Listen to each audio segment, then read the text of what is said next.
politique de la ville, c'est une politique publique qui permet d'apporter des solutions aux crises que connaissent les villes. Le point central pour l'Union pour Monaco du programme, ça va être la qualité de vie. Évidemment, le traitement de la qualité de vie comme on peut l'imaginer en ce qui concerne la circulation, les nuisances sonores, les pollutions.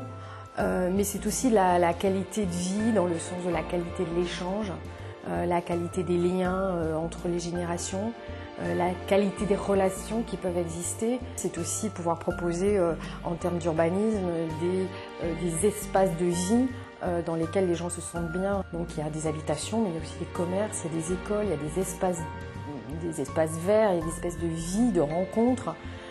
Pour les tout petits, mais pour les plus grands, pour les personnes âgées, des lieux de rencontre. Pour nous, c'est vraiment un défi pour l'avenir. La qualité de vie par une offre culturelle importante, une richesse des animations, une qualité de l'air, une circulation fluide, apportera énormément à l'image de Monaco dans le monde. On a détruit beaucoup d'images architecturales, des vieilles villas, ce qui faisait le cachet de Monaco, pour le remplacer par souvent des choses plus dur, mais obligatoire compte tenu de l'exiguïté du territoire. Je pense qu'aujourd'hui, le royaume de la voiture, tel qu'on l'a connu dans les années 60, 70 et autres, est en train de changer. Peut-être plus de transports en commun, peut-être plus d'autres moyens de transport qui vont faire que forcément on devra adapter la principauté à ces nouvelles exigences. On a pris conscience actuellement au niveau de l'environnement ce que pouvaient représenter les déchets. Il est important que Monaco, qui ne vit pas seul et qui est entouré et qui vit en Europe,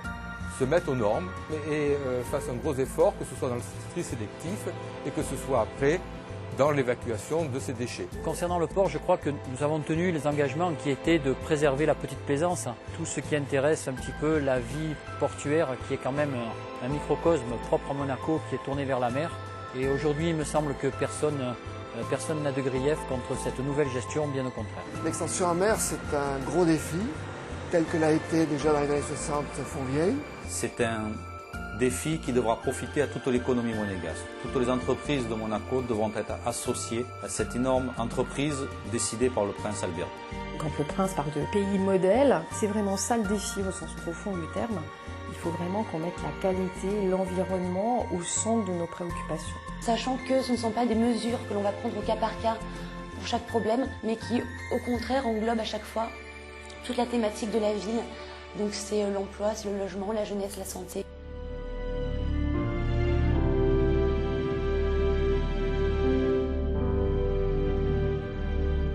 Votez pour la liste entière de l'Union pour Monaco.